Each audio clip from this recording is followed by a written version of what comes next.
Bonjour, pasteur Louis Pernaut. Bonjour. Merci de rejoindre Regard Protestant pour prolonger un peu, en quelque sorte, la lecture de votre dernier livre, Le Notre Père, un résumé de l'Évangile. Je voudrais vous poser quelques questions sur l'espérance. C'est la fameuse question de Kant. Que m'est-il permis d'espérer? Oui, alors Kant, c'est pas la seule question. Kant dit qu'il y a trois questions fondamentales dans l'humanité. Que puis-je savoir? Que dois-je faire? Et que suis-je en mesure d'espérer? Et en fait, Kant, je ne sais pas s'il le sait, mais plagie évidemment le dernier verset d'un Corinthiens 13, quand Paul dit que les trois vertus théologales, c'est la foi, l'espérance et l'amour. Et en fait, les trois questions de Kant, vous en avez cité une seule, mais il y en a trois, les trois questions de Kant sont les trois vertus de Paul. Que puis-je savoir? C'est la foi. Que dois-je faire? L'amour. Que suis-je en demeure d'espérer? C'est l'espérance. Donc en fait, Kant a dit ça, il a tout à fait raison, mais en fait, il ne fait que plagier l'écriture. Voilà. C'était peut-être des souvenirs de son père, pasteur luthérien, ou de son catéchisme luthérien d'enfance. Voilà, sans doute, oui, je pense qu'il a dû en entendre parler de cette histoire, probablement. Vous me faisiez remarquer à l'instant, avant de commencer notre entretien, que le mot espérance ne se trouve pas dans les évangiles. Alors oui, ça, c'est vrai que ça a été une surprise pour moi. Quand un jour je devais parler sur l'espérance, je me suis dit, en bon protestant, je vais dire, revenons à l'écriture. Je me suis dit, où est-ce qu'on parle de l'espérance dans Matthieu, Marc, Luc et Jean, les quatre évangiles?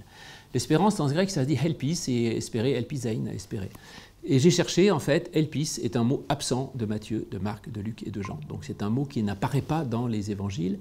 Et donc je pense que, d'une certaine manière, c'est un concept qui a été forgé plus tardivement, qui est évangélique au niveau théologique, je ne conteste pas, mais c'est un concept qui franchement a été développé par l'apôtre Paul. Donc Paul parle de l'espérance, bien sûr, mais ça n'est pas a priori un thème de la prédication du Christ. Enfin, pas directement en tout cas. Le mot n'existe pas dans l'Évangile. Mais cela dit, il y a bien sûr de l'espérance dans l'Évangile. Alors, le tout, c'est de savoir de quelle nature est cette espérance et qu'est-ce que l'on espère. Vous parliez tout à l'heure de la violence de l'espérance. Moi, je ne dirais pas ça. Je dirais le monde est violent et j'espère justement dans la paix et la douceur. C'est-à-dire que ou alors, disons que je dirais plutôt que l'espérance est une folie. Et ça, c'est très paulinien aussi. Paul dit que nous mettons notre foi dans la folie de la croix et qu'il y a dans l'Évangile, dans le Christ, quelque chose qui est totalement irrationnel, incompréhensible pour les Juifs comme pour les Grecs.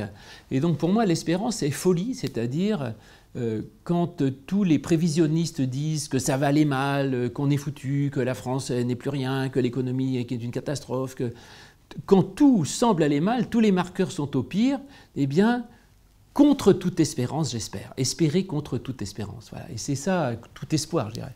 Et c'est ça, pour moi, la chose, c'est la folie de la croix et de croire que les choses ne sont pas inéluctables et qu'il n'y a pas d'enchaînement absolu et tout-puissant qui nous emmènerait dans une sorte de machine infernale de laquelle on ne pourrait pas sortir. Et donc, il y a une violence de cet engrenage dans lequel nous semblons être, et malheureusement, tous les spécialistes, les prévisionnistes, les politologues, les climatologues, et tous ces gens-là nous enferment dans des choses inéluctables en faisant des prévisions dramatiques. Et pour moi, l'espérance, c'est justement la folie de dire les choses n'arrivent jamais comme les prévisionnistes croyaient qu'elles arriveraient. Donc il se passe toujours des choses absolument incroyables dans le monde, et donc par conséquent, tout est toujours possible. Ça, c'est pour moi ce qui fonde l'espérance, c'est de croire qu'il peut y avoir des retournements de situation. Et je crois que l'histoire du Christ est justement la victoire de la douceur et de la paix sur la violence, parce que le Christ a subi la violence, et il a vaincu la violence sans aucune violence. Donc en fait, la folie de la croix, c'est justement, j'allais dire, l'échec en quelque sorte de cette mission du Fils de Dieu qui arrive pour annoncer et dire aux hommes « aimez-vous, faites la paix, soyez serviteurs ». Les gens n'en veulent pas, ils le tuent, ils le massacrent, ils le torturent, ils le mettent sur une croix. Et de cette situation catastrophique, folie de la croix, Dieu arrive à retourner les choses, et cette croix qui est un signe de mort et de torture devient un signe d'espérance et de vie en disant, même dans une situation a priori le plus bas du bas, le fond du fond, peut surgir la vie d'une façon inattendue. Ça, pour moi, c'est merveilleux. Donc c'est en ce sens que l'espérance, même si le mot n'y est pas dans l'Évangile est espérance.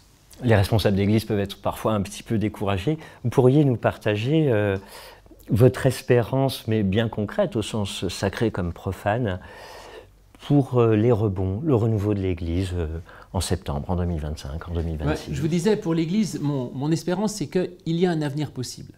Quel est cet avenir? Je ne peux pas le savoir. Et donc, en fait, une grande qualité, ou plutôt une qualité nécessaire pour le chrétien, c'est la disponibilité et l'écoute, et d'être serviteur d'un message et d'une réalité qui le dépasse. Et donc, je crois qu'il faut faire des projets et des plans, mais d'une certaine façon, pas trop. Et qu'il faut être disponible, il faut être à l'écoute de ce qui se passe et être prêt à embrayer le cours de la création. Parce que Dieu est plus malin que nous. Donc moi, je fais des projets, puis Dieu a d'autres projets, en fait.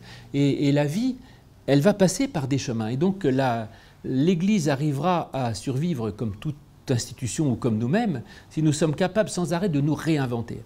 Je crois que le propre de Dieu, c'est d'être créateur. Le propre du créateur, c'est d'apporter du neuf dans une histoire.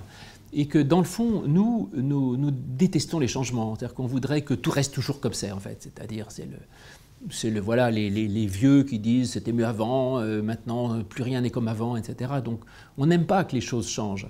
Alors qu'en fait, la vie n'est que changement, et toute notre vie n'est que changement. J'étais enfant, j'étais devenu adolescent, jeune adulte, je vieillis. Si je regrette toujours ce que j'étais, ça ne va pas. Si je veux rester comme j'étais à 40 ans, ça ne va pas. Il faut sans arrêt que j'admette que les choses ne sont pas comme elles étaient avant, et ne sont pas non plus comme je les avais prévues. Et donc l'Église peut survivre si elle s'adapte, si elle écoute, et si elle arrive à être à l'écoute non pas de ses propres idées, mais de ce qui se profile et du chemin que prend la vie. Alors ça, c'est pas évident.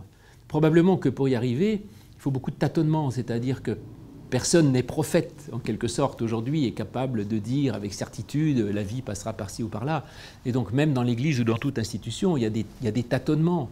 Et en fait, il y a des tâtonnements, et c'est très bien de laisser à l'Église, comme aux institutions et comme à notre propre vie, une grande palette d'ouverture pour permettre que la solution soit néanmoins présente et que finalement elle s'impose d'elle-même au bout d'un certain moment.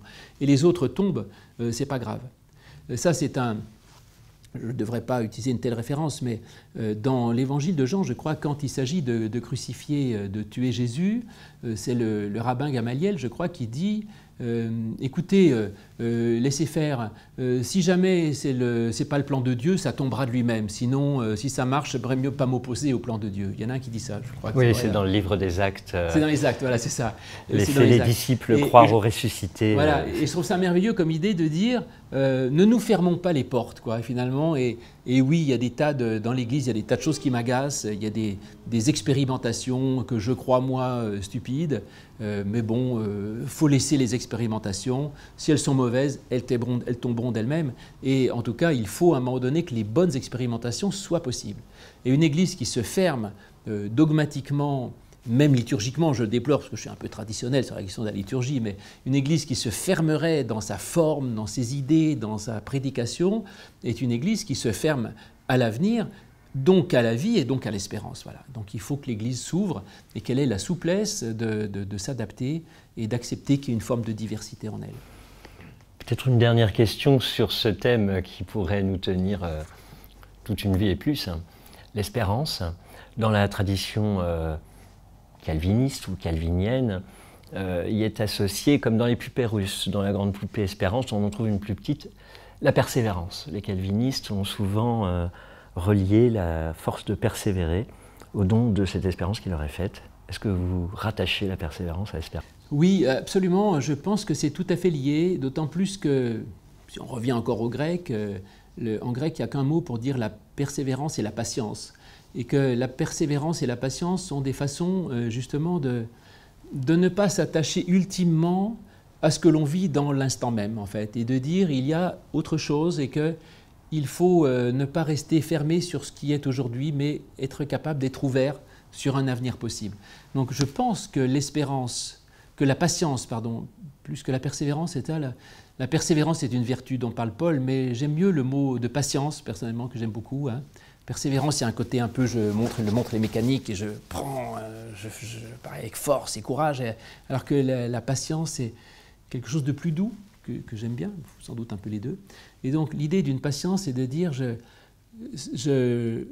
je crois justement et j'accepte que justement la réalité est que ma vie ne se limite pas à ce que je vis aujourd'hui, mais qu'il y a un bonheur possible, une vie possible, une paix possible, une joie possible.